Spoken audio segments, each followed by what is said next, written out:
स्वागत है दोस्तों आप सभी का डिजिटल मैथ्स क्रांति में। आज की इस क्लास में हम आपके लिए लेके आए हैं क्लास 11th की एक्सरसाइज 2.3। इस एक्सरसाइज को करने से पहले दोस्तों हम पढ़ेंगे बहुत ही महत्वपूर्ण टॉपिक जिसका नाम है फलन। हाँ दोस्तों, क्लास 11th और 12th के अंदर फंक्शन की हमें बहुत ज़्यादा ज़रूरत पड़ने वाली है जो कि कैलकुलस का आधार होता है। तो उसको हम इस वीडियो के अंदर समझेंगे। तो करते हैं स्टार्ट।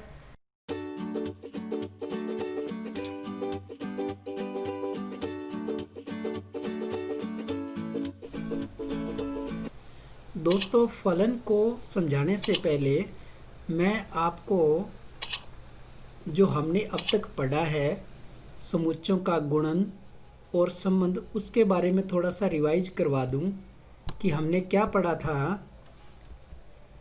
समुच्चयों के गुणन के अंदर हमने पढ़ा था कि हमारे पास कोई ए और बी दो सेट हों और उसके अंदर कुछ एलिमेंट हों, तो हम क्या करते थे, प्रत्येक एलिमेंट का, ए के प्रत्येक एलिमेंट का बी के प्रत्येक एलिमेंट के साथ हम पेयर बनाते थे और इस प्रकार से ए क्रॉस बी में उसको लिखते जाते थे।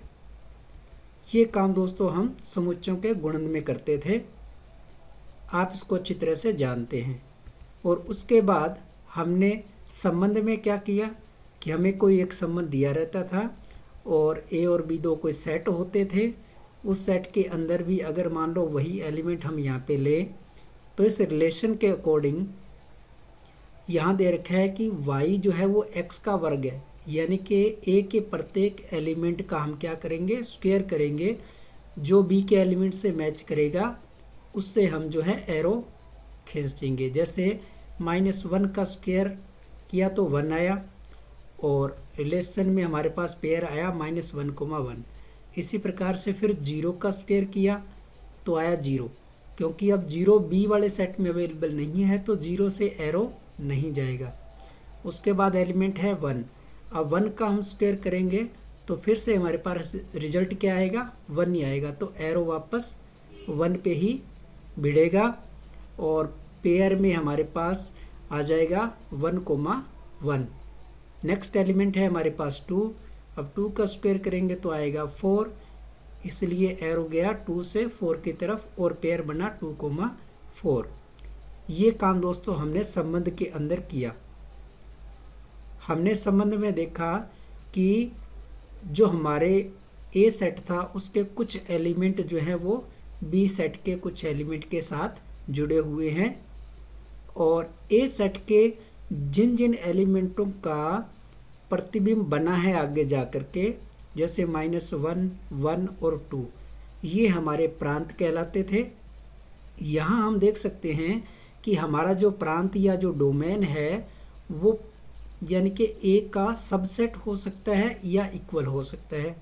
दूसरा, अगर हम रेंज की बात करें तो रेंज हमारी बी सेट में से आती है, यानी कि बी के वो एलिमेंट जो ए के साथ जुड़े हुए हैं, या आप कह सकते हो कि ए के एलिमेंट का जो प्रतिबिंब हमें मिला जैसे 1 और 4, वो हमारी रेंज या परिसर के अंदर आते हैं। और परिसर भी क्या होता है, बी सेट का सबसेट हो सकता है या इक्वल भी हो सकता है। ये काम हमने संबंध के अंदर किया। अब हम अगर कोई एक दूसरा संबंध लें, जैसे मैंने यहाँ पे आर एक संबंध लिया x, y क्या है, x से 2 अधिक है, तो यहाँ भी मैंने वापस 2 सेट लिए ए बी और इसमें मैंने एलिमेंट वापस वही रखे। यहाँ आप देख रहे हो दोस्तों कि तीनों एग्जाम्पल के अंदर मैंने एलिमेंट सेम ही रखे हैं, तो इसमें भी मैंने वही एलिमेंट रख लिए। कंडीशन यहाँ दे रखी है कि जो आपका y वाला एलिमेंट होगा, y कौन सा होता है, जो b वाला सेट में एलिमेंट है उसको हम y बोलते हैं और x a वाले सेट के एलिमेंट को हम x मान के चलते हैं। तो यहाँ दे रखा है कि y जो है वो x से 2 अधिक है, तो पहला एलिमेंट a का हमारे है -1। अब -1 से आप 2 अधिक करोगे तो मिलेगा आपको 1, और इसी प्रकार से 0 से अधिक करोगे तो मिलेगा 2, 1 से अधिक करोगे 2 तो मिलेगा 3 और 2 से अधिक 4। तो यहाँ हमने देखा कि हमारे जो ए के एलिमेंट हैं उन सारे एलिमेंट के हमारे को बी में एक एक जो है वो प्रतिबिंब मिल गया। और इसका हम अगर रिलेशन लिखें तो पेयर के अंदर हमारे पास इस प्रकार से -1, 1, 0, 2, 1, 3 और 2, 4 ये पेयर आ गए। अब इसके प्रांत की बात करें दोस्तों, तो प्रांत हम जानते हैं कि प्रांत वो होता है जो सेट ए के अंदर जो एलिमेंट पेयर बना रहे होते हैं वो एलिमेंट आते हैं। तो यहाँ आ गया -1, 0, 1, 2, यानी कि पूरा का पूरा जो डोमेन है वो हमारा क्या बन गया, ए के इक्वल हो गया। और दूसरी बात, आप इधर रेंज की करो तो रेंज के अंदर हमारे पास एलिमेंट आ गए 1, 2, 3, 4 और रेंज अभी भी हमारी बी के सबसेट या इक्वल है। ठीक है, तो दोस्तों यहाँ खास करके गौर करने वाली बात क्या है कि हमारा जो पहला सेट ए है उसके सारे के सारे एलिमेंट का प्रतिबिंब बना हुआ है, कोई भी एलिमेंट ए में खाली नहीं है और प्रत्येक एलिमेंट की केवल और केवल एक इमेज है। तो ऐसे जो हमारे पास ये जो रिलेशन हुआ उस रिलेशन को हम कहते हैं फलन। फलन के लिए आप अब अपने दिमाग में कंसेप्ट बना सकते हो कि अगर ए से बी हमारे पास कोई ऐसा रिलेशन हो जिसमें ए के सारे एलिमेंट जो हैं उसके प्रतिबिंब बी में केवल और केवल यानी कि अद्वितीय प्रतिबिंब आपके पास मिले। ठीक है, या आप ये ध्यान रख सकते हो कि ए के एलिमेंट के बी में 2 प्रतिबिंब नहीं होने चाहिए ए के प्रत्येक एलिमेंट से, या ये समझो कि ए के प्रत्येक एलिमेंट से 2 एरो नहीं निकलनी चाहिए और ए का कोई भी एलिमेंट खाली नहीं रहना चाहिए, उसको हम बोलते हैं फलन। तो हम देख सकते हैं कि कार्तीय गुणन का सबसेट होता है संबंध और संबंध का सबसेट होता है फलन। और यहाँ पे एक चीज़ आप और नोटिस कर सकते हो कि जो हमारे पास ये संबंध के अंदर जो पेयर आए है ना, उस पेयर के अंदर जो आपका प्रथम घटक है जैसे -1, 0, 1 और 2, यानी कि ये जो हमारे प्रांत के सदस्य हैं ये रिपीट नहीं होने चाहिए। रिपीट नहीं होंगे, रिपीट होने का मतलब क्या है कि उसकी 2 इमेज बन जाएंगी। तो फलन में ऐसा नहीं होता है, फलन में एक इमेज बनती है। तो आप यहाँ ये देख सकते हो कि ये जो आपके पास -1 आ रखा है शुरू के अंदर, ये -1 आ गया। अब ये आगे के किसी भी पेयर के अंदर दोबारा नहीं आना चाहिए। या 0 आ गया है ना, ये 1 आ गया, ये केवल एक बार ही आ सकते हैं क्योंकि इनकी एक इमेज है, इसलिए फलन के अंदर एक बार ही आएंगे। ये चीज़ आप फलन के अंदर और नोटिस कर सकते हो। अब हम अपनी एक्सरसाइज स्टार्ट करें तो एक्सरसाइज 2.3 का पहले सवाल में दे रखा है कि निम्नलिखित संबंधों में से कौन से फलन है, कारण सहित उल्लेख कीजिए। यदि संबंध एक फलन है तो उसका परिसर भी निर्धारित कीजिए। पहले सवाल की बात करें दोस्तों, तो पहले सवाल के अंदर हम देख सकते हैं कि हमें नोटिस करना है फलन के जो आपका पहला एलिमेंट है, प्रथम घटक है, इनके उपरांत का एलिमेंट होगा। तो इसमें क्या दे रखा है 2, 5, 8, 11 और 14 और 17। ये देखो ये जो प्रथम घटक दे रखे हैं वो हमारे होंगे प्रांत के सदस्य और बाद वाले जो भी एलिमेंट है बाद वाले में क्या है 1 ही है।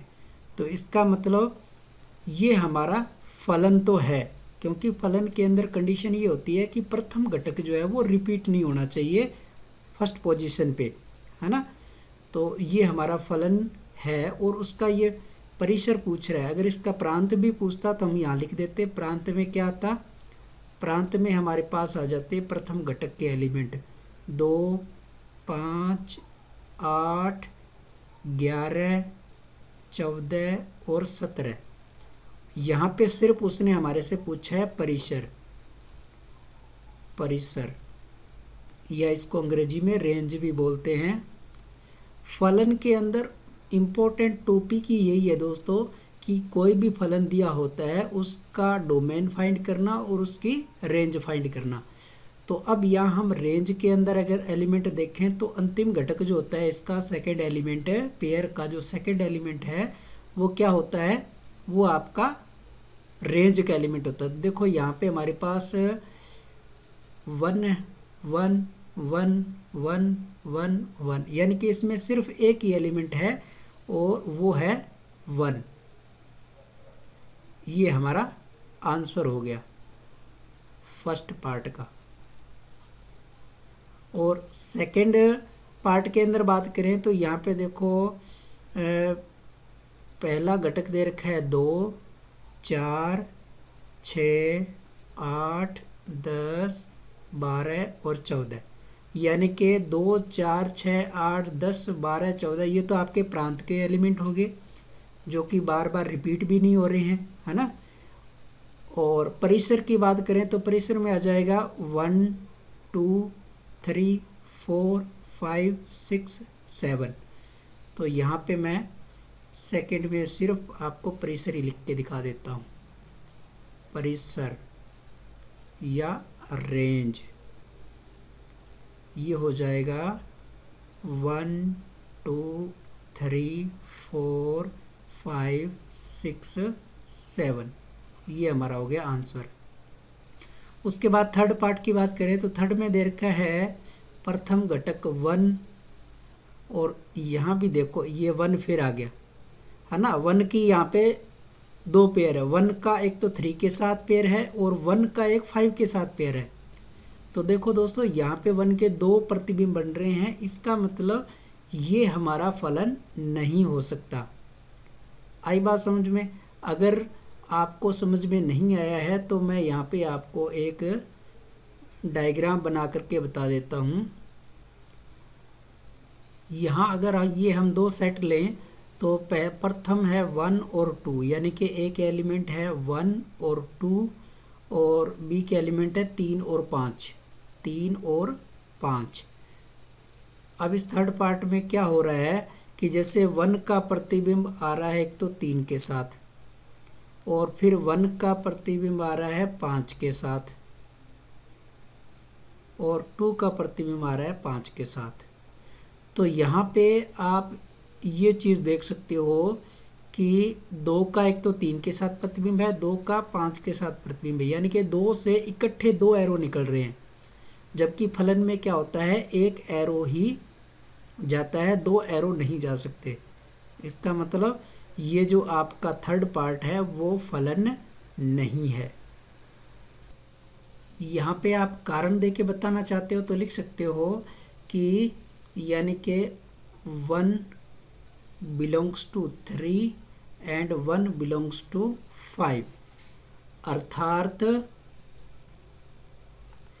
एक की या एक के 2 प्रतिबिंब हैं, एक के 2 प्रतिबिंब हैं, प्रतिबिंब हैं,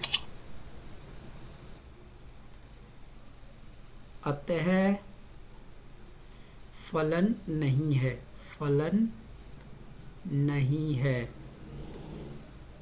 ये फलन नहीं है तो फिर सिंपल सा कोई रिलेशन ही होगा, ठीक है। रिलेशन के अंदर ऐसा हो सकता है। उसके बाद दोस्तों क्वेश्चन नंबर सेकंड में हमें दिया है कि निम्नलिखित वास्तविक फलनों के प्रांत और परिसर ज्ञात करो। वैसे तो देखो दोस्तों इस एक्सरसाइज के अंदर फलन के प्रांत और परिसर निकालने के लिए हमें जो क्वेश्चन दिए हैं वो बहुत ही कम दे रखे हैं। प्रांत और परिसर निकालने का जो टॉपिक है वो बहुत ही बड़ा है, इसको हमें बहुत ज़्यादा डीप समझने की ज़रूरत है, ठीक है। लेकिन क्योंकि अभी हमारे कोरोना काल के अंदर सिलेबस कम कर दिया गया है तो हम बहुत सारे दूसरे जो फंक्शन है वो भी हमारे सिलेबस से हटा दिए गए हैं, जैसे मापाक फलन, चिन्ह फलन और उन सारे फलनों के ग्राफ के द्वारा उनको एक्सप्लेनेशन, वो सारी चीज़ें हटा दी गई हैं। तो अभी मैं आपको ये सवाल इस सवाल को ही करके बता रहा हूँ, लेकिन आपको कंसेप्ट बता दूंगा कि कैसे हम डोमेन यानी कि प्रांत निकालते हैं और परिसर ज्ञात करते हैं।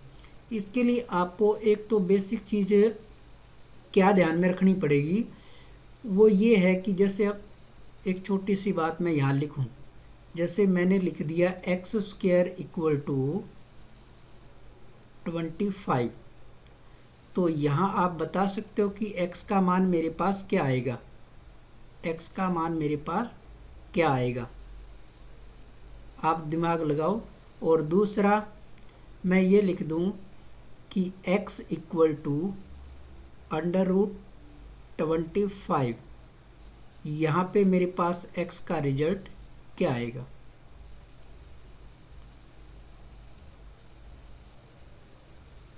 तो आप में से अधिकांश बच्चे x² का जो आंसर है वो क्या देंगे, और लगभग सही देंगे ±5 ये देंगे। ये बिल्कुल सही है, क्योंकि x² दे रखा है, x की जगह हम 5 रखें तो 5 का स्क्वायर करें तो 25 मिलेगा, और -5 रखें तो भी -5 का स्क्वायर 25 मिलेगा। ये आंसर हमारा बिल्कुल सही है। अब यही चीज़ हमारे सेकंड पार्ट के अंदर अगर हम इसकी आंसर की कल्पना करें तो बहुत कम बच्चे ऐसे होंगे जो इसका सही आंसर बताएंगे। आप भी सोचो इसका आंसर क्या आना चाहिए। अधिकांश बच्चे जो हैं इसका आंसर ±5 बताएंगे, जो कि क्या है, बिल्कुल रोंग है। तो फिर इसका सही आंसर क्या है। अब ये रोंग क्यों है, पहले तो ये देख लो कि आप जब ये देखो जो स्क्वायर रूट है, स्क्वायर रूट जो होता है वो हमेशा आपको क्या देता है, पॉजिटिव नंबर देता है, नेगेटिव नंबर कभी भी नहीं देता है, क्योंकि स्क्वायर रूट जो है वो हमेशा इसका रिजल्ट ग्रेटर देन 0 ही आएगा। आप ये देख सकते हो इसके अंदर इजीली। तो √25 का रिजल्ट हमेशा क्या आता है, हमेशा प्लस में आता है, तो ये आएगा +5। ये मिस्टेक अपने क्यों करते हैं दोस्तों, क्योंकि अपने शुरू से ही ऐसा करते आए हैं कि स्क्वायर 25 लिखा होता है, हम दोनों तरफ अंडर लगाते हैं, तब x का मान ±√25 लिखते हैं और फिर आंसर हम ±5 देते हैं। यहाँ पे नोटिस करने वाली बात ये है कि ये जो +-5 आया ये हमारा इस स्क्वायर की वजह से है, स्क्वायर रूट हटाने की वजह से है, ना कि इस अंडर रूट की वजह से। तो अपने दिमाग में आप एक कंसेप्ट बना लें कि स्क्वायर वाला जो मान होता है, जैसे ये यहाँ पे स्क्वायर वाली कंडीशन है, उसमें तो आपको 2 रिजल्ट मिलते हैं प्लस माइनस के, और अंडर रूट के अंदर अगर कोई वैल्यू हम निकाल रहे हैं तो उसका रिजल्ट केवल और केवल पॉजिटिव होता है। ये चीज़ हमें रेंज और डोमेन निकालने में बहुत ज़्यादा काम में आने वाली है, इसलिए मैंने आपको बताया। ठीक है। इसके अलावा 2 चीज़ें और ध्यान रखने वाली है। कभी भी आपको कोई भी फंक्शन दिया हो, उस फंक्शन के अंदर वैल्यू जो है अपॉन में कभी भी 0 जो है वो नहीं होनी चाहिए। फंक्शन के अंदर हम जब x की कोई भी वैल्यू निकालेंगे या y की कोई भी वैल्यू निकालेंगे तो वो बटे में 0 नहीं होनी चाहिए। और दूसरी बात कि अंडर रूट जो है, अंडर रूट के अंदर जो है वो नेगेटिव नहीं आना चाहिए। कोई भी नंबर जो है वो नेगेटिव नंबर नहीं आना चाहिए, हमेशा इसके अंदर पॉजिटिव नंबर ही रहना चाहिए। ये चीज़ हमें ध्यान रखनी है। ठीक है। तो इन्हीं के आधार पे हम जो है वो रेंज के क्वेश्चन करेंगे। हालांकि क्वेश्चन तो बहुत कम दे रखे हैं, फिर भी हम करेंगे। तो फर्स्ट क्वेश्चन की बात करें तो फर्स्ट क्वेश्चन में दे रखा है कि f(x) इक्वल टू -mod(x). यहाँ पे mod(x) का हमें फंक्शन दे रखा है। तो सबसे पहले mod(x) के बारे में मैं आपको बता दूं कि mod(x) का फंक्शन क्या होता है। कि हमें अगर कोई मोड में कुछ भी दे रखा है, मोड का एक नियम होता है दोस्तों कि इसके अंदर आप कुछ भी पॉजिटिव नंबर डालो, नेगेटिव नंबर डालो, ये आपको हमेशा रिजल्ट में पॉजिटिव ही देगा। जैसे मैंने मोड के अंदर 2 लिखा तो प्लस का 2 मिलेगा, माइनस का 2 लिखा तो भी ये रिजल्ट प्लस का 2 ही देगा। ये बात आपको समझ में आ गई। इसका मतलब ये हुआ दोस्तों कि अगर मैं इसको रीडिफाइन करूं, है ना, रीडिफाइन करूं तो मैं क्या कह सकता हूं कि जब यहाँ की बजाय मैं इधर ही कर देता हूँ, यहाँ इस फंक्शन को मैं पुनः परिभाषित करके लिखूं, पुनः परिभाषित करने पर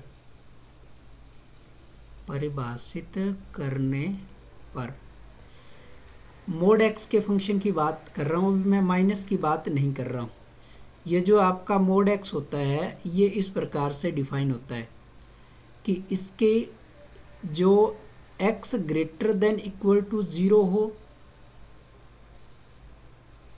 ठीक है, तब तो इसकी वैल्यू होती है x, और x लेस देन 0 हो तब इसका जो इनपुट होता है वो होता है माइनस एक्स, ठीक है। हालांकि ये जो रिजल्ट जो है, रिजल्ट तो हमेशा क्या देगा, पॉजिटिव देगा। अब ये दोनों सिचुएशन क्या काम करती हैं या कैसे आई वो मैं बताता हूँ। कि जैसे मेरे पास कोई नंबर है जो x यानी कि 0 से बड़ा है। अब मैंने मोड के अंदर नंबर 0 से बड़ा कोई भी नंबर डाला, जैसे मैंने यहाँ पे 2 डाला। अब यहाँ पे 2 डाला तो ये कंडीशन क्या कह रही है, x जब ग्रेटर देन 0 है, जब तो ये जो इनपुट दोगे वही आउटपुट दे देगा। 2 आउटपुट आ गया और रिजल्ट क्या आया हमारा, पॉजिटिव। और अगर मैं दूसरी सिचुएशन लूँ कि x की वैल्यू लेस देन 0 लूँ, यानी कि अगर मैं माइनस का इनपुट इसके अंदर दूँ तो मेरा आउटपुट कैसे निकलेगा, x के बाहर क्या लगेगा, माइनस। यानी कि क्योंकि माइनस तो मेरा ऑलरेडी अंदर है, अब इसको मुझे पॉजिटिव बनाने के लिए क्या लगाना पड़ेगा, बाहर माइनस। तो ये रिजल्ट मेरा फिर से क्या हो जाएगा, पॉजिटिव। आई बात समझ में। यानी कि पॉजिटिव डालने पे भी रिजल्ट पॉजिटिव आता है, माइनस डालने पे भी बाहर माइनस लगा के इस x की वजह से, ये जो यहाँ x में आपका माइनस आ रखा है, इसकी वजह से जब x लेस देन 0 होता है तब वो रिजल्ट क्या हो जाता है, पॉजिटिव। तो इस फंक्शन के अंदर अब तक हमने ये देखा कि आपका जो मोड x वाला फंक्शन है वो हमेशा क्या रिजल्ट देगा, वो रिजल्ट देगा आपका पॉजिटिव। यानी कि x जो है, प्रांत की बात करें, इसके प्रांत की बात करें कि प्रांत वो होता है जो इनपुट ले सकता है ना। जब हम 2 ऐसे सेट बनाते हैं a और b, तो जो पहले वाला सेट a लेते हैं, दूसरे वाला सेट b लेते हैं, पहले वाले सेट को हम x मानते हैं और बाद वाले सेट को हम y मानते हैं, या वो fx होता है, fx को ही हम क्या कह देते हैं, y कह देते हैं, ठीक है। तो पहले वाला जो सेट अपने a ले रहे हैं वो होता है इनपुट का काम करता है, उसमें कोई भी इनपुट देते हैं और बाद वाले जो रिजल्ट मिलता है वो हमें आउटपुट के रूप में मिलता है। तो अभी बात चल रही है इनपुट की। तो fx फंक्शन के अंदर आप क्या इनपुट करा सकते हो कि फंक्शन जो है वो डिफाइंड रहे, यानी कि वास्तविक नंबर ही उसको मिले। तो यहाँ मेरे पास देख सकते हो कि x के अंदर मैं कोई भी रियल नंबर डाल सकता हूँ, चाहे वो प्लस का है, माइनस का है, 0 है, डेसिमल वाला है, कुछ भी है, मैं सारे नंबर यहाँ पे डाल सकता हूँ। फंक्शन मेरा जो है वो वास्तविक ही रहेगा।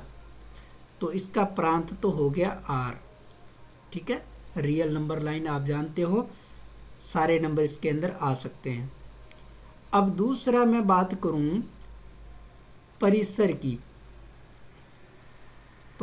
की बात करूं तो परिसर क्या होता है, परिसर निकालने के लिए हम ये देखते हैं कि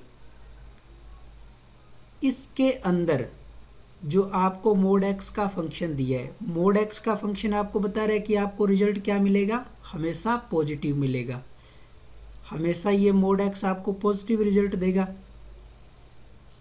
यानी कि रिजल्ट हमारा क्या आएगा, 0 से हमेशा क्या आएगा, बड़ा आएगा। लेकिन बाहर क्या लगा हुआ है, बाहर लगा हुआ है माइनस, तो वो माइनस क्या कर देगा, वो जो सारे रिजल्ट हमारे पॉजिटिव आने वाले थे उसको क्या कर देगा, नेगेटिव। इसका मतलब हमारे सारे रिजल्ट जो है वो नेगेटिव आएंगे। आपकी अगर ये नंबर लाइन है और इसका क्रिटिकल पॉइंट मैं देखूं तो क्रिटिकल पॉइंट कैसे निकालते हैं, जो भी आपको फंक्शन में दे रखा है, जैसे यहाँ पे x दे रखा है उसको मैं 0 के बराबर रखूं तो x का मान मेरे पास क्या आया, 0 आया। ठीक है, अब ये मेरा क्रिटिकल पॉइंट है, यानी कि इस पॉइंट के इधर तो प्लस इन्फिनिट होगा और इधर आपका नेगेटिव इन्फिनिट होगा।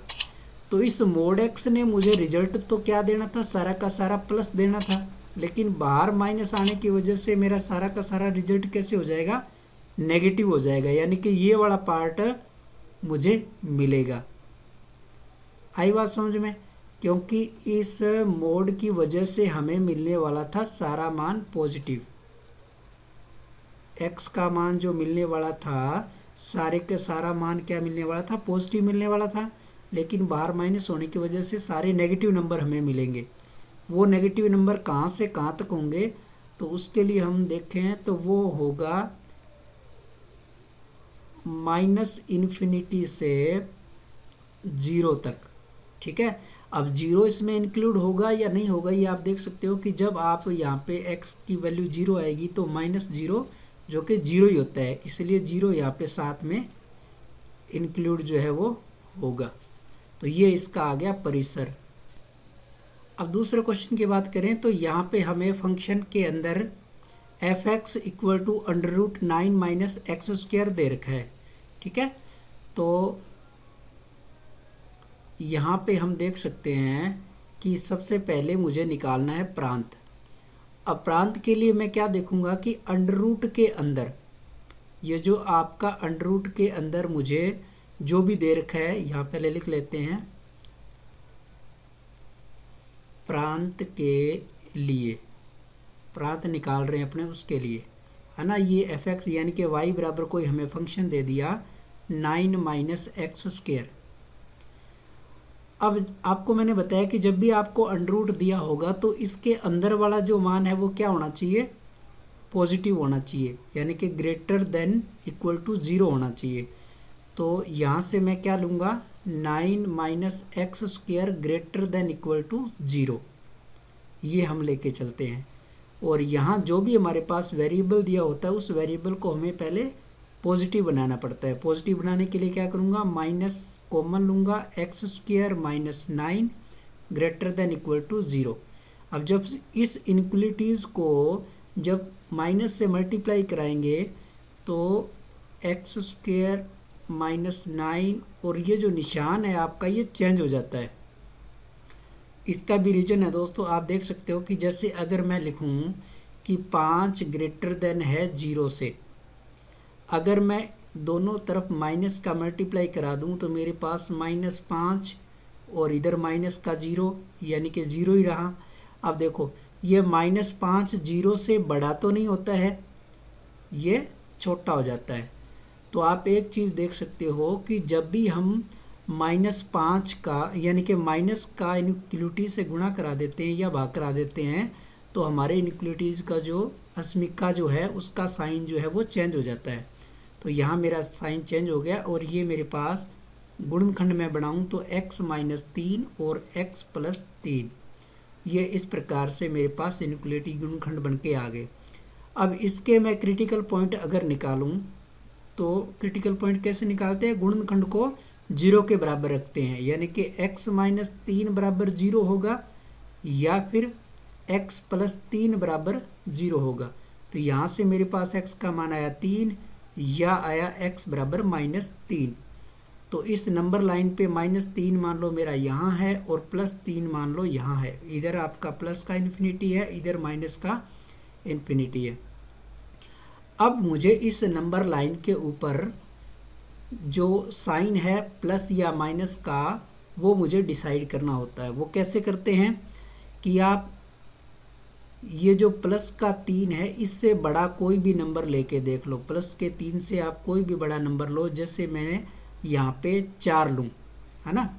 इनइक्वालिटीज़ मेरी यहाँ है, मैं यहाँ कैलकुलेशन कर लेता हूँ। x माइनस 3 और x प्लस 3। अब मैं क्या कर रहा हूँ, इसके अंदर 4 x की जगह 4 रख के देख रहा हूँ। 4 माइनस 3 और 4 प्लस 3, तो ये मिला 1 और ये मिला 7, तो ये मिला मुझे प्लस का 7। प्लस का 7 आ रहा है। इसका मतलब ये है कि अगर मैं 3 से बड़ा मान रखता हूँ तो वो मुझे पॉजिटिव साइन देता है। अगर मैं -3 और 3 के बीच का कोई मान रखूँ, जैसे मैं 0 रख दूँ, तो मुझे क्या मिलेगा, 0 माइनस 3 और 0 प्लस 3, माइनस का 3 और प्लस का 3, ये माइनस का मुझे मिला 9, यानी कि ये पार्ट मुझे नेगेटिव देता है। ऐसे ही जब आप -3 से -इन्फिनिटी के बीच के कोई भी मान रखोगे तो वो आपको पॉजिटिव देगा, क्योंकि ये माइनस हो जाएगा और इधर वाला भी 3 से बड़ा होगा तो माइनस हो जाएगा, दोनों माइनस माइनस प्लस हो जाएंगे। ये प्लस माइनस निशान आपको लगा लेने हैं। अब इस इनइक्वालिटीज़ पे अपने को ध्यान देना है दोस्तों। ये इनइक्वालिटीज़ अपने को क्या कह रही है कि इसका मान जो है वो 0 से लेस देन होना चाहिए। 0 से लेस देन का मतलब ये है कि हमें ये जो एरिया आप देख रहे हो, ये माइनस वाला एरिया, ये एरिया लेना है, -3 से लेके +3 तक। आ गई आपको बात समझ में? यानी कि -3 से 3 के बीच में हम x का कोई भी मान लेंगे तो ये इनइक्वालिटीज़ जो है हमें <0 देगी, और ये जो मूल इनइक्वालिटीज़ थी ऊपर वाली वो हमें क्या देगी, पॉजिटिव रिजल्ट देगी।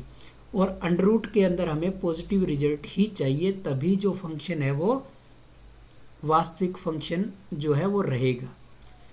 अब बात आती है कि -3 को और +3 को साथ में इंक्लूड करें या ना करें। तो इसके लिए ये जो इक्वल टू का साइन दिखाई दे रहा है, ये इक्वल टू का साइन ये कह रहा है कि अगर आप -3 भी लोगे, जैसे मैं -3 यहाँ रखूँ, तो -3 और -3 ये बन जाएगा -6, ये -3 बनेगा 0, -6 × 0 0। इसका मतलब ये 3 भी साथ में इंक्लूड है। ऐसे ही आप +3 रखोगे तो इधर वाला पार्ट 0 हो जाएगा, तो ये 3 भी साथ में इंक्लूड है। तो इसका मतलब ये हुआ कि मेरा जो x का मान आएगा वो ग्रेटर देन इक्वल टू -3 और लेस देन इक्वल टू +3, ये वैल्यू रहेगी मेरी x की। x हमारा क्या होता है, प्रांत होता है। तो यहाँ आप लिख सकते हो कि आपका जो प्रांत होगा, ठीक है, प्रांत होगा, उसके अंदर जो आपका x आएगा वो x कैसा होगा, है ना। या आप ऐसे लिख सकते हो कि प्रांत जो x आएगा वो बिलोंग करेगा क्लोज्ड इंटरवल में -3, ऐसे लिख सकते हो। या आप इसको दूसरे तरीके में लिखना चाहो तो ऐसे लिख सकते हो, x greater than equal to -3 less than equal to +3। ये हमारा हो गया प्रांत। प्रांत आपको समझ में आ गया। उसके बाद हम बात करते हैं दोस्तों परिसर की। परिसर के लिए मैं यहाँ थोड़ी सी जगह बना लूँ। अब परिसर निकालने के लिए क्या करना पड़ता है, जो हमें फंक्शन f(x) दे रखा है √9 - x², तो वो जो फंक्शन यहाँ आप लिख सकते हो परिसर के लिए, परिसर के लिए, ठीक है। जो फंक्शन f(x) दे रखा होता है उसको हम मान लेते हैं y, क्योंकि y ही f(x) होता है। और ये हमारा 9 - x²। अब यहाँ हमें करना क्या होता है, जैसे हम डोमेन निकालने के लिए x की वैल्यू निकालते थे, वैसे ही अब हमें परिसर निकालने के लिए y के वो इनपुट निकालने हैं जिससे फंक्शन हमारा क्या रहे, वास्तविक फंक्शन बना रहे। तो उसके लिए मैं क्या करूँगा, सबसे पहले जो आपको x है उसको y की टर्म्स में लिखूँगा।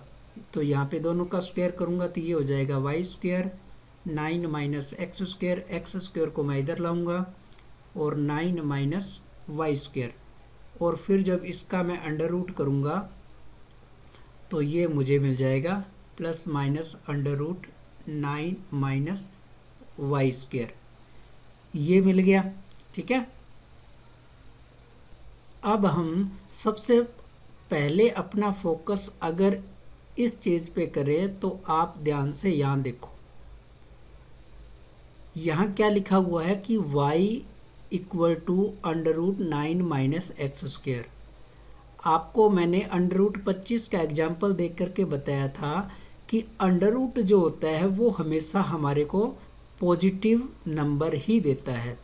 तो यहाँ भी ये अंडर हमें रिजल्ट क्या देगा, पॉजिटिव ही देगा। यानी कि जो आपका y आएगा वो हमेशा क्या आएगा, पॉजिटिव आएगा, पॉजिटिव आएगा। ये बात हम नोटिस करके इसको दिमाग में रख लेते हैं, ये चीज़ हमें बहुत काम आएगी दोस्तों। ठीक है, ये चीज़ हमने नोटिस करके रख ली। अब जो नीचे हमारी इक्वेशन बनी, यहाँ पे आप देख रहे हो मैंने प्लस माइनस क्यों किया, प्लस माइनस इसलिए किया क्योंकि इधर x² दे रखा था। जब मैं अंडर लूँगा तो x² की वजह से यहाँ मेरा प्लस माइनस आएगा। ठीक है, अब ये अंदर वाला अंडर है वो भले ही मेरे को प्लस रिजल्ट दे, लेकिन बाहर वाले प्लस माइनस के कारण मेरे पास दो रिजल्ट होंगे। अब इसके अंदर जैसे हमने x के लिए जो मान निकाले थे वैसे ही हमें यहाँ y के लिए मान निकालने हैं। तो ये अंदर वाला जो अंडर के अंदर वाला जो पार्ट होगा 9 माइनस y² वो हमेशा > 0 आएगा। वैसे ही मैं इसको माइनस को कॉमन ले करके और इसका यानी कि इनइक्वालिटीज़ को सही बनाऊं तो y² माइनस 9 लेस देन 0, ये इनइक्वालिटीज़ बनेगी। वापस y माइनस 3 और y प्लस 3 और लेस देन इक्वल टू 0। वैसे ही मेरे पास यहाँ पे क्रिटिकल पॉइंट माइनस का 3 प्लस का 3 और इन्फिनिटी प्लस का और माइनस का इन्फिनिटी, ये आएंगे। अब मैं इसके अंदर सेम वापस वैल्यू रखूँगा तो मेरे को जो प्लस माइनस साइन बनेंगे वो वापस ऐसे ही बनेंगे, ये पॉजिटिव बनेगा, ये नेगेटिव बनेगा, ये पॉजिटिव बनेगा। इस इनइक्वालिटीज़ के हिसाब से मेरे पास अभी भी ये आ रहा है कि y का जो मान है ना, y का मान जो है वो लेस देन 0 दे रखा है। इसका मतलब यही पार्ट मुझे लेना है। और 0 = 0 दे रखा है, इसका मतलब मुझे 3 भी लेना है साथ में। तो y का मान, ये जो नीचे वाली इनइक्वालिटीज़ है वो क्या कह रही है, y का मान मुझे मिलेगा > -3 लेस देन इक्वल टू 3। ये इनइक्वालिटीज़ मुझे ये बता रही है कि इसका मान जो है वो -3 और +3 के बीच में रहेगा और 3 और -3 भी साथ में इंक्लूड है। अब दोस्तों अगर आप लोग ये डायरेक्ट आंसर लिखोगे तो बहुत बड़ी मिस्टेक कर दोगे। ठीक है, हमें दोस्तों ये ऊपर वाली जो बात नोटिस की थी हमने वो भी यहाँ पे साथ में इंक्लूड करानी है। दोनों ही बातें हमारी सत्य होनी चाहिए। ऊपर वाली जो कंडीशन है वो क्या बता रही है कि y हमेशा पॉजिटिव रहना चाहिए, और नीचे वाली कंडीशन हमें बता रही है कि y का मान -3 से लेके बड़ा और +3 से छोटा। तो इसमें कौन सी कंडीशन दोनों में मैच कर रही है, यहाँ से दोनों की कंडीशन मैच कर रही है कि y का मान जो है वो 0 से > और लेस देन इक्वल टू 3 ये होना चाहिए। तो ये हमारा y का मान हो जाएगा, और यही y का मान ही हमारा क्या होता है, परिसर या रेंज होता है। परिसर या इसको आप रेंज कहते हैं। ठीक है, तो समझ गए। यानी कि अब यहाँ पे आपका परिसर आ जाएगा > 0 लेस देन 3। ये चीज़ हमने इन दोनों की सहायता से निकाली। तो ये बहुत ही इम्पोर्टेंट चीज़ है। अगर आप ऊपर वाली कंडीशन को ध्यान में नहीं रखोगे तो जो है 99.9% तक ये मिस्टेक कराओगे, नीचे -3 से 3 वाला मान ही लिखाओगे, जो कि हमें ऐसी गलती नहीं करनी है। इसके बाद क्वेश्चन नंबर 3 और 4 जो है वो बिल्कुल ही सिंपल दे रखे हैं।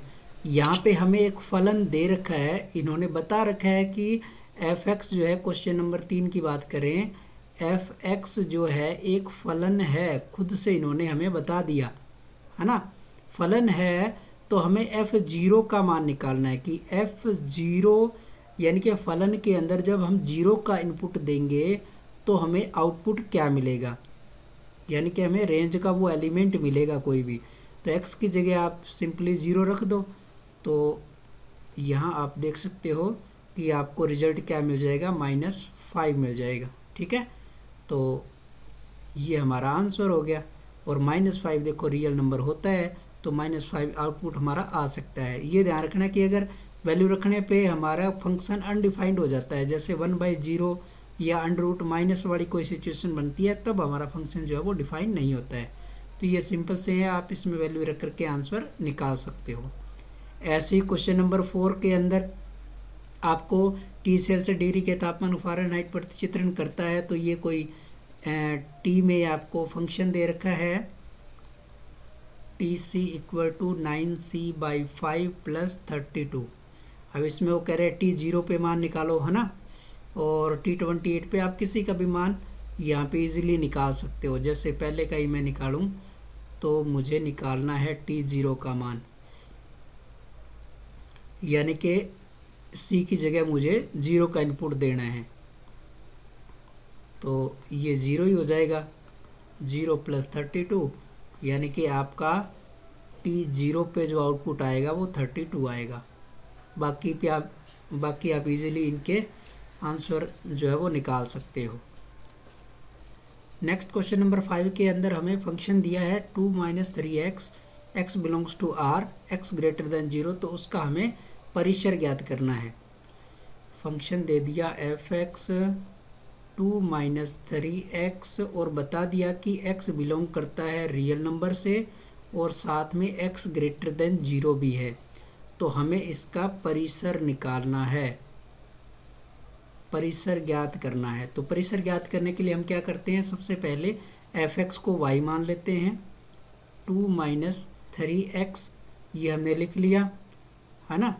अब यहाँ पे आप एक चीज़ नोटिस कर सकते हो, क्या नोटिस कर सकते हो कि हमें दिया है कि x का मान हमेशा 0 से बड़ा है, हमेशा 0 से बड़ा है। तो आप यहाँ देख सकते हो कि जब मैं इस इक्वेशन के अंदर x का मान 0 से बड़ा रखूँगा, मैं यहाँ पे 1 रखूँगा या 0.1 रखूँगा, तो मुझे क्या मिलेगा कि y का मान मेरा हमेशा 2 से छोटा आएगा, है ना। जैसे मैं यहाँ पे x की जगह अगर मैं रख दूँ 0.1 भी रखूँ तो ये हो जाएगा 2 - 0.3, यानी कि मुझे क्या मिला 1.7, यही मिलेगा। यहाँ आप देख सकते हो जैसे जैसे आप x का मान बढ़ाते जाओगे आपको 2 से कम की तरफ यानी कि नेगेटिव नंबर की तरफ जाता जाएगा। तो यहाँ से हमारे दिमाग में एक सिचुएशन बना लेते हैं कि जो आपका y का मान है, y का जो मान हमें मिलेगा वो हमेशा लेस देन मिलेगा 2 से। 2 नहीं हो सकता क्योंकि x का मान 0 नहीं है। अगर x यहाँ पे 0 होता, साथ में यहाँ पे x अगर = 0 की कंडीशन दी होती तब तो हम यहाँ 0 रख लेते, तो y का मान हमें 2 भी मिल जाता। लेकिन यहाँ पे हमें x > 0 दे रखा है, तो इसका मतलब 0 हम ले नहीं सकते, तो y का मान हमें हमेशा 2 से छोटा मिलेगा। ये एक हम सिचुएशन बना के रख लेते हैं जो हमें बाद में काम में आएगी। ठीक है, अब हम क्या करते हैं, वही करते हैं कि x को y के टर्म में लिखते हैं। तो 3x को मैं इधर लाया, 2 - y और x = 2 - y/3। ठीक है, तो अब हम इस इक्वेशन के अंदर ध्यान से देखें कि यहाँ पे 1/0 वाली 1/0 वाली तो कोई कंडीशन बनी नहीं रही है, इसीलिए हमें इस पर कोई ज़्यादा ध्यान देने की ज़रूरत नहीं है। यहाँ पे कोई अंडर रूट भी नहीं है, इसलिए इस सिचुएशन पे भी ध्यान देने की ज़रूरत नहीं है। तो फिर हम यहाँ अब क्या देखें, यहाँ आप देख सकते हो कि मैं y का मान कौन सा मान इनपुट करा सकता हूँ, y के कौन कौन से मान मैं यहाँ डाल सकता हूँ जिससे कि फंक्शन मेरा वास्तविक बना रहे। तो आप यहाँ इजीली देख सकते हो कि मैं यहाँ y का मान कोई भी रियल नंबर डाल सकता हूँ। y का जो मान है मैं कोई भी रियल नंबर डाल सकता हूँ, चाहे मैं यहाँ प्लस का डाल दूँ चाहे माइनस का डाल दूँ। ठीक है, प्लस का डालूँगा तो ज़्यादा से ज़्यादा ये ज़्यादा मतलब मैंने प्लस का रखा है ना, बड़ा नंबर रखा तो ज़्यादा से ज़्यादा ये नेगेटिव हो जाएगा। माइनस का डाला तो माइनस मैंने प्लस होकर ये पूरा पॉजिटिव दे देगा। फंक्शन तो मेरा डिफाइंड रहेगा ही। तो यहाँ ये सिचुएशन मुझे बता रही है कि पूरी नंबर लाइन के ये जो पूरी रियल नंबर वाली लाइन है ना, पूरी रियल नंबर वाला लाइन है। अब अगर मैं इसका क्रिटिकल पॉइंट निकालूं तो ऊपर वाला जो आपका पार्ट दे रखा है 2 - y, इसको जैसे 0 के बराबर करूंगा तो y का मान मुझे क्या मिलेगा 2, यानी कि इसका क्रिटिकल पॉइंट जो है वो है 2। इधर आपका पॉजिटिव इन्फिनिट, इधर आपका नेगेटिव इन्फिनिट। ठीक है, अब मैं यहाँ पे आप देख सकते हो ये वाली सिचुएशन तो मुझे बता रही है कि y का मान कोई भी रियल नंबर लिया जा सकता है, माइनस वाला ले लूँ चाहे प्लस वाला ले लूँ। ठीक है, लेकिन अगर ऊपर वाली सिचुएशन पर अगर अपने ध्यान दें तो ऊपर वाली सिचुएशन क्या कह रही है कि y का मान 2 से छोटा होना चाहिए, 2 से छोटा होना चाहिए इधर। ठीक है, साथ में जो 2 है वो इंक्लूड नहीं होना चाहिए। तो ये इन दोनों का कम्बिनेशन मुझे क्या बता रहा है, इन दोनों का कम्बिनेशन मुझे ये बता रहा है कि आप जो y लोगे है ना, y लोगे वो y आपका -∞ से ओपन इंटरवल में 2 होगा। ठीक है, इन्फिनिटी वाला जो ब्रैकेट है वो तो हमेशा ओपन ब्रैकेट ही आता है, क्योंकि इन्फिनिटी जो है वो कोई फिक्स पॉइंट तो है नहीं। ठीक है, इसलिए यहाँ पे हमेशा ओपन ब्रैकेट लेते हैं, और 2 के तरफ ओपन ब्रैकेट आएगा या क्लोज ब्रैकेट आएगा वो हमारी कंडीशन के ऊपर डिपेंड करता है। तो यहाँ पहली कंडीशन दे रखी कि y का मान <2 होगा, तो 2 साथ में इंक्लूड नहीं किया, तो ये हमारा हो गया आंसर। परिसर और डोमेन निकालने वाले क्वेश्चन देखो दोस्तों बहुत ही डीप होते हैं, इनको आप सावधानी से ही कर सकते हो। अगर आपने इनको बिना समझे करने की कोशिश की तो गलती की संभावना 100% रहती है। और रेंज निकालने का कोई एक स्पेशल मेथड नहीं है दोस्तों, आपको ये धीरे धीरे करके अभ्यास से ही आएगा। बस जो आपको बताया जा रहा है कि क्या क्या चीज़ें आपको ध्यान में रखनी है, कैसे आपको फंक्शन को वास्तविक फंक्शन जो है वो बनाए रखना है, इस चीज़ का हमें नोटिस रखना है। क्वेश्चन नंबर 2 के अंदर फंक्शन दिया है हमें कि f(x) = x² + 2, यानी कि मैं लिखूं इसको y(x² + 2), जहाँ पे x क्या है, एक वास्तविक संख्या है, x बिलोंग्स टू r है, यानी कि x आपका पूरा रियल नंबर है, नेगेटिव पॉजिटिव कुछ भी हो सकता है।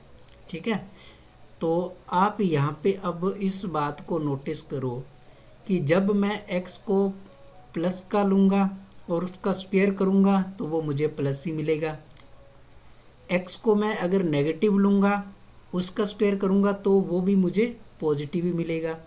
तो कुल मिला के यहाँ मुझे क्या पता चल रहा है, यहाँ ये पता चल रहा है कि y हमेशा मेरा क्या आने वाला है, पॉजिटिव ही आने वाला है। ये हमने पहले से अपने दिमाग में बना के रख लिया कि y मुझे हमेशा क्या मिलने वाला है, पॉजिटिव ही मिलेगा। चाहे आप x को नेगेटिव रख दो, पॉजिटिव रख दो, y मुझे पॉजिटिव ही मिलेगा। अब हम आगे की प्रक्रिया शुरू करते हैं कि x को y की टर्म में लिखते हैं। तो ये हो जाएगा आपका y - 2 = x², या मैं ऐसे लिखूँ x² = y - 2, और अंडर रूट लगाऊंगा तो अब मैं प्लस माइनस करके y-2 ऐसे लिखूँगा, क्योंकि स्क्वायर की वजह से मुझे अंडर रूट लगाने से पहले प्लस माइनस लगाना पड़ेगा। ठीक है, अब इस सिचुएशन को हम भलीभांति टैकल करते हैं कि अंडर रूट के अंदर का जो मान है y-2 है वो हमेशा ग्रेटर देन इक्वल टू 0 रहेगा, तभी हमारा फंक्शन जो है वो डिफाइन रहेगा। क्योंकि अंडर रूट के अंदर अगर कोई नेगेटिव डिजिट आ गया तो वो तो एक कॉम्प्लेक्स नंबर बना देगा ना, काल्पनिक संख्या जिसको हम आयोटा वाले नंबर बोलते हैं वो, तो ये तो हमें बनाना नहीं है।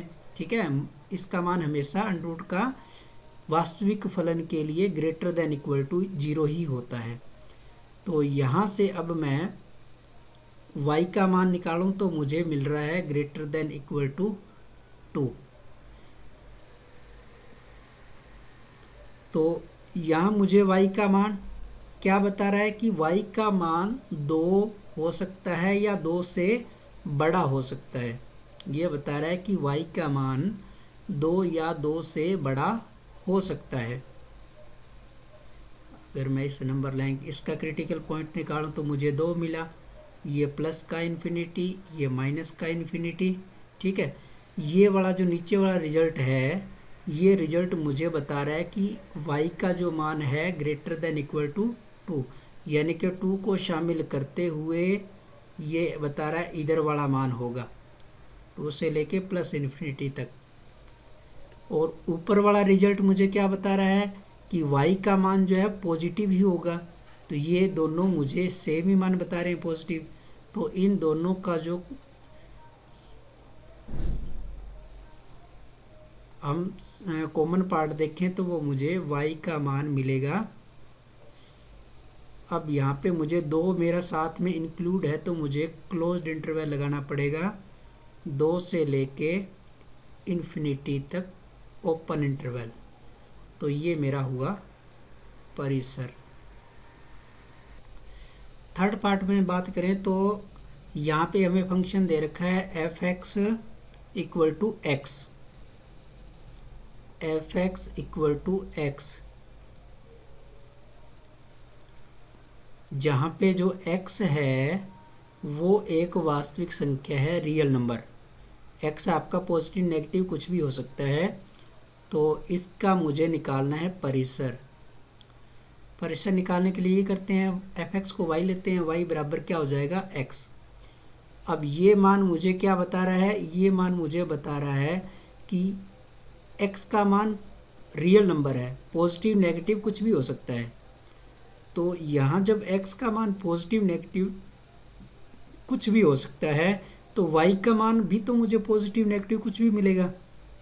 अगर मैं x का मान पॉजिटिव डालूंगा तो मुझे y का मान पॉजिटिव मिलेगा, x का मान मैं नेगेटिव डालूंगा तो y का मान मुझे नेगेटिव मिलेगा, x का मान मैं पूरा रियल नंबर डालूंगा तो y का मान भी मुझे पूरा रियल नंबर ही मिलेगा। तो यहाँ से मेरा जो परिसर हुआ, परिसर वो होगा मेरा पूरा रियल नंबर। ठीक है, तो ये हो गया हमारा आंसर। तो धन्यवाद दोस्तों, इसी प्रकार की और बेहतरीन वीडियो आपके सामने लेके आते रहेंगे। और फंक्शन के लिए रेंज और डोमेन निकालने की प्रक्रिया दोस्तों अभी हमारी यहाँ ख़त्म नहीं हुई है, इसे हमें क्लास 12th के अंदर और अधिक गहनता से करना होगा, क्योंकि यहाँ पे बिल्कुल बेसिक चीज़ दी हुई थी हमें, है ना।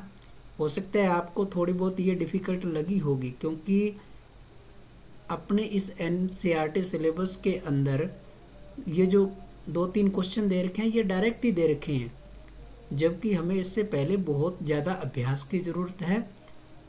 तो कोई नहीं, हम फिर करते रहेंगे अभ्यास। आज के लिए बस इतना ही, मिलेंगे नेक्स्ट वीडियो के अंदर। और हाँ दोस्तों, अगर आप लोग मेरे इस YouTube चैनल पे पहली बार हैं तो प्लीज़ चैनल को लाइक करें और सब्सक्राइब भी करें, साथ में आने वाले बेल आइकन को ज़रूर दबाएं और अपने दोस्तों के साथ इसे ज़रूर शेयर करें। दोस्तों, कमेंट आप लोग नहीं करते हो तो प्लीज़ कमेंट भी करें, इससे मुझे क्या है मोटिवेशन मिलता है। Thank you.